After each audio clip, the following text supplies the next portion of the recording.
Hi, I'm Scotty. Welcome to Scotties Clock World. In today's video, we'll be checking the bushes and end play on the wheels of an American Sessions Berkeley mantle clock. So let's get started. All the movement parts have been taken out of the ultrasonic cleaner. They're all clean now. We'll cut the wire that's holding the wheels up together, separate them so we can start to put them back into the movement again.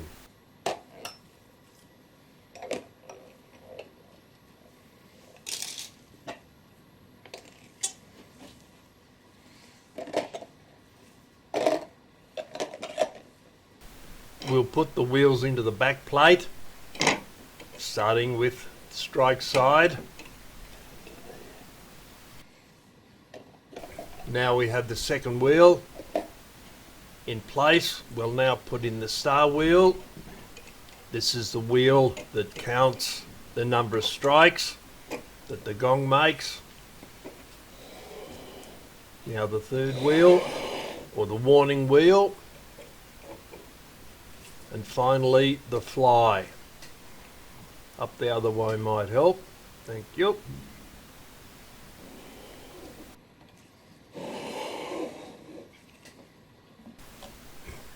Now we'll put the top plate on, tighten it down with a couple of nuts at the bottom posts, loosely, just sufficient to hold them there so they don't move while we're putting the pins into the bushes.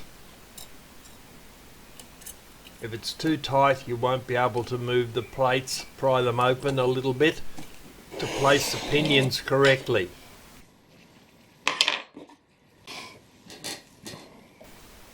Now taking the movement up, your left hand, a pair of tweezers in the right hand, we'll now start to put the pinions into the bushes.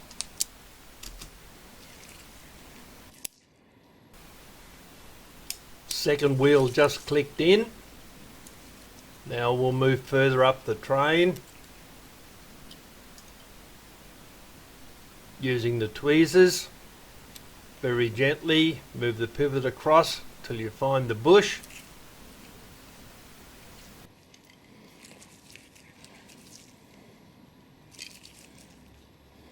Continue aligning the pivots correctly. It's best if you keep the movement relatively close to your face so that you can move it through 3 dimensions. If you hold it up vertically, the wheels will pop out again and fall down. So moving it the way I'm moving it there, at an angle and sideways, once the pivots are very close to going into the bush, then they will stay there. The slightest pressure on the plate will hold them, and then it just clicks in.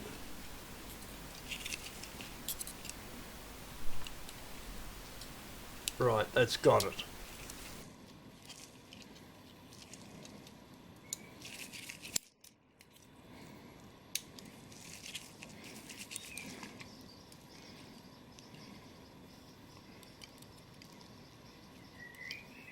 It's slow, but meticulous work is required when putting pivots into the bushes so that you don't snap any of the pivots off.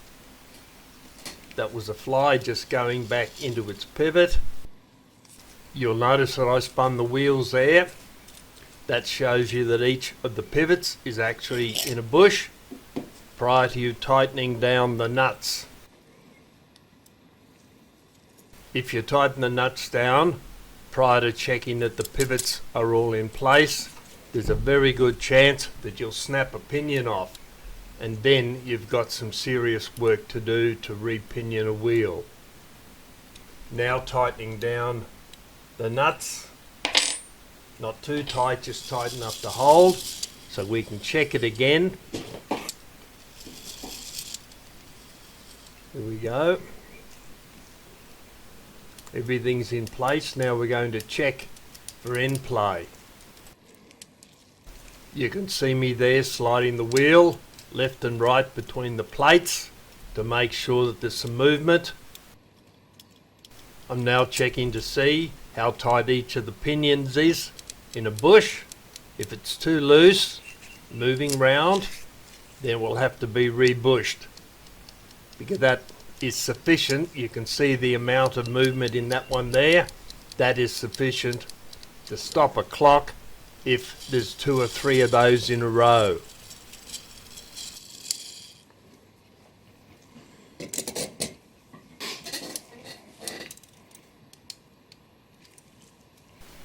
Checking again, and this time each bush that needs to be replaced will be marked on the side of the plate so that we know which ones need to be replaced.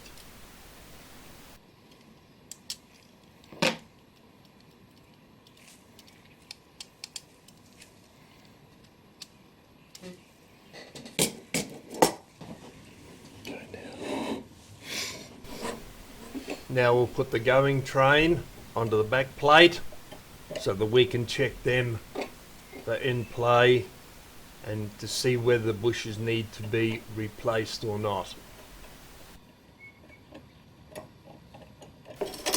One of the pinions caught on my rubber gloves.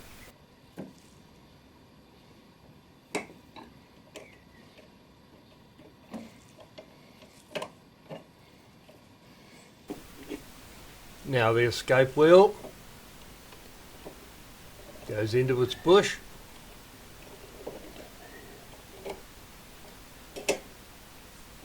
Right, they're all lined properly. Now we'll put the top plate on.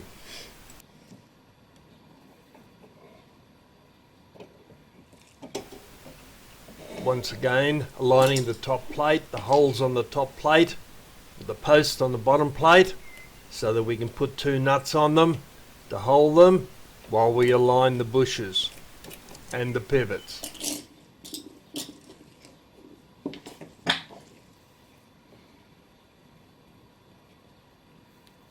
Putting the second nut on.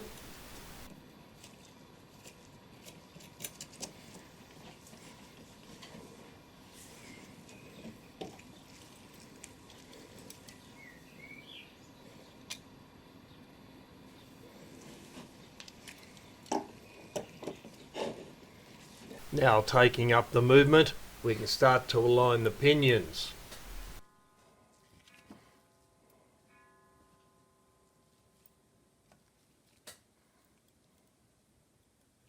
As usual, working slowly and carefully with a pair of tweezers, we align the pivots with the bushes, using just a little bit of pressure to hold the plates together, but not enough to break any of the pinions. You saw that one there pop in straight away. Now the third wheel.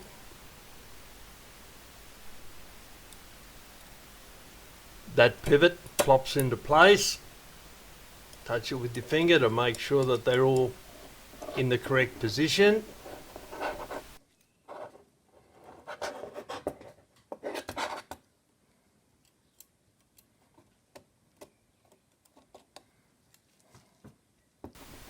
Now the escape wheel.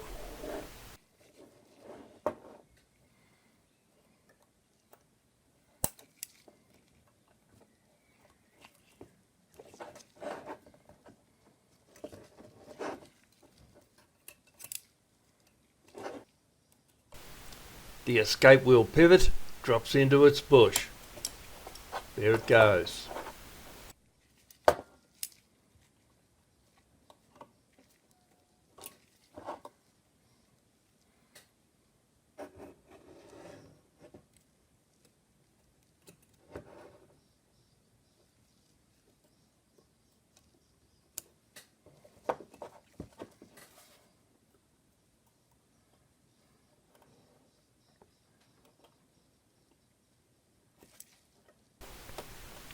All good. Now we can check for end play.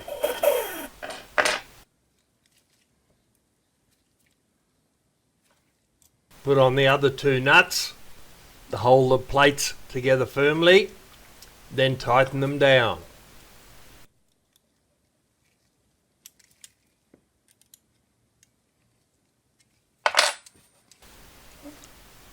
spin the wheels to make sure they're all running smoothly, and then start looking for end play.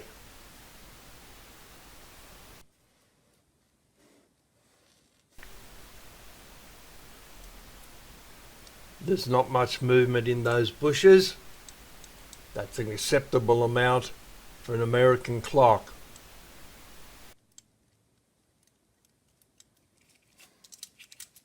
Turn the movement over, check the other side.